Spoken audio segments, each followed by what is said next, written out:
श्री राम ज्योतिष India YouTube channel में सभी ज्योतिष प्रेमियों का स्वागत है।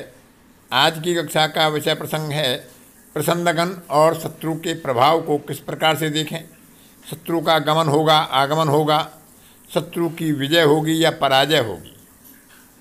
प्राचीन काल में राजाओं को इस बात की बड़ी चिंता रहती थी कि शत्रु कब आएगा, क्या वह जीतेगा या पराजित होगा या वापस चला जाएगा।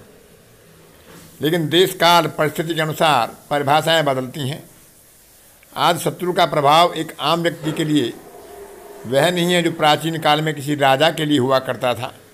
आज किसी व्यक्ति के लिए एक रोग शत्रु हो सकता है, ऋण शत्रु हो सकता है, उसका विरोधी, उसका प्रतियोगी शत्रु हो सकता है। तो परीक्षा प्रतियोगिता आदि के लिए या इस तरह के अन्य शत्रु के विचार के लिए हम इसका उपयोग कर सकते हैं।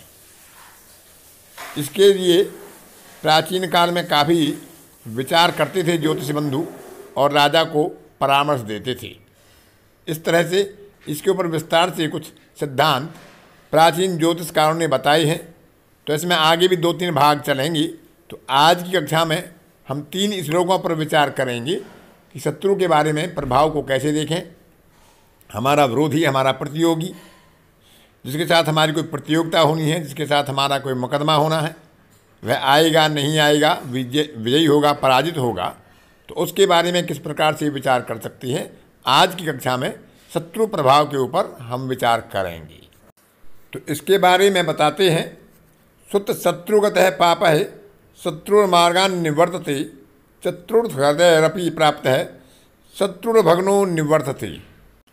अर्थात जब प्रश्न करता है शत्रु से संबंधित, तो प्रसन्न लगन से 5वें और 6वें भाव में देखें कि वहाँ दोनों भाव में यदि पाप ग्रह पड़े हों तो शत्रु आ रहा है, मार्ग में है, लेकिन वह आ नहीं सकेगा, उससे निवृत्ति हो जाएगी, वह वापस लौट जाएगा।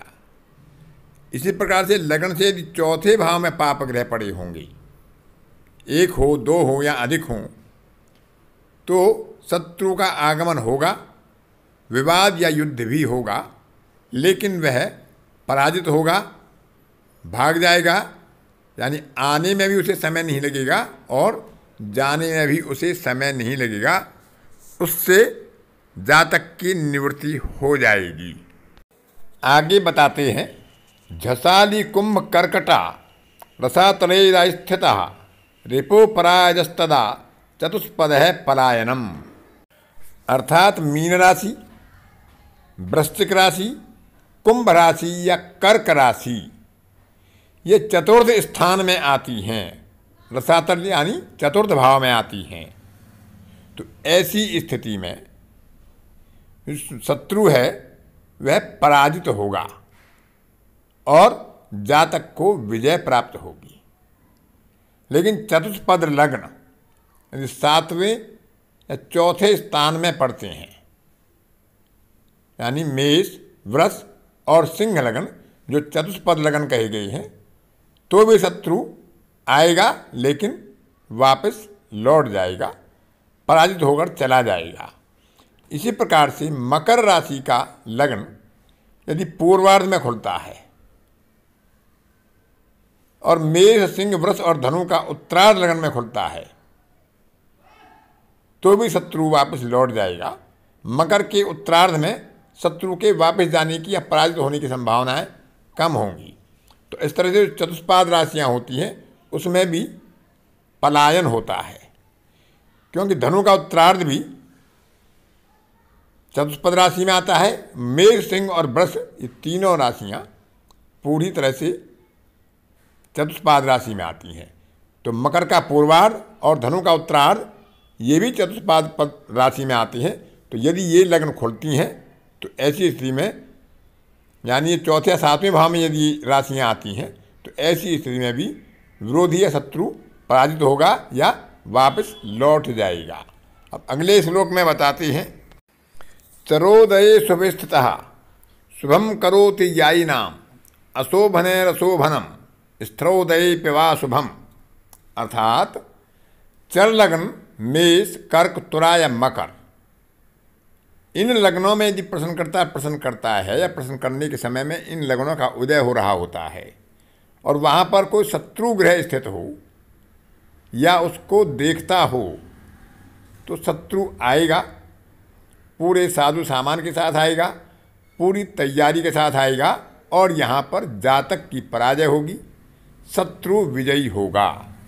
लेकिन यदि स्थिर लगन के समय में प्रश्न किया जाता है और वहाँ पर क्रूर ग्रह यानी पापक ग्रह स्थित होता है या उस लगन को पाप ग्रह अपनी दृष्टि के द्वारा प्रबल दृष्टि से बल दे रहा हो, देख रहा हो, तो जो सेना आई है, जो बाहर से सेना आई है, जो बाहर से शत्रु आया है, वह पराजित होगा और यहाँ जो गढ़पति है या राजा है, दुर्गपति है, उसकी विजय होगी।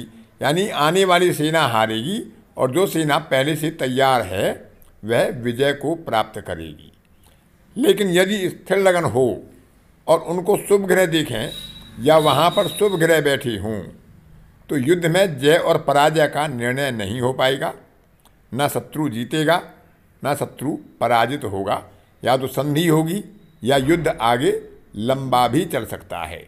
इसी प्रकार का विचार हम चर जो लग्न बताई गई हैं उनमें भी कर सकते हैं कि चर लग्न में यदि पाप ग्रह बैठा होगा या पाप ग्रह उसको देखता होगा तो भी संभावनाएं कम हैं कि निर्णय हो पाए, जय या पराजय का संभावना उसमें कम होंगी और वहाँ भी या तो युद्ध लंबा चलेगा या आपस में संधि होने की संभावनाएं बन जाएंगी।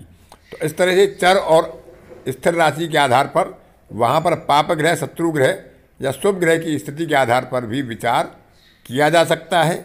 इसके अलावा जो दुस्वभाव राशियाँ रहती हैं उनमें चर और स्थिर दोनों राशियों का प्रभाव होता है। तो चर के बाद क्योंकि दुस्वभाव राशियाँ नहीं आती हैं, स्थिर के बाद में दुस्वभाव राशियाँ आती हैं, तो दुस्वभाव राशि का जो प्रथम भाग होता है, पूर्वार्ध होता है, उसे स्थिर राशि के रूप में प्रयोग किया जाए और जो अंतिम उत्तरार्ध होता है 15 डिग्री के बाद में उसको चर राशि के साथ में प्रयोग किया जाए या चर लगन के रूप में प्रयोग किया जा सकता है। या द्विस्वभाव लगन पर अन्य प्रभाव भी हमें देखने चाहिए कि शुभ ग्रह का प्रभाव है या पाप ग्रह का प्रभाव है। तो इस प्रकार से हम किसी शत्रु, प्रतियोगी या विरोधी या मुकदमेबाजी में विवाद करने वाले विरोधी का विचार कर सकते हैं कि जय होगी या पराजय होगी, क्योंकि ज्योतिष का पहला सिद्धांत है देश, काल और पात्र के अनुसार भी हमें विचार करना आवश्यक होता है। प्राचीन काल में अश्व वगैरह, गज आदि, हाथी और घोड़े आदि वाहन होते थे। आज उनका उपयोग बहुत कम होता है। आज मोटर गाड़ियाँ, वायुयान, रेलगाड़ी आदियाँ वाहन के रूप में प्रयोग की जाती हैं। तो देश काल पात्र के अनुसार, परिस्थिति के अनुसार हमें विचार करके इन सिद्धांतों का उपयोग करना चाहिए। आज की कक्षा में इतना ही। अगली कक्षा में फिर इसी विषय पर आगे के श्लोकों के बारे में बताएंगे। तब तक के लिए अपनी वाणी को विराम देता हूँ। धन्यवाद।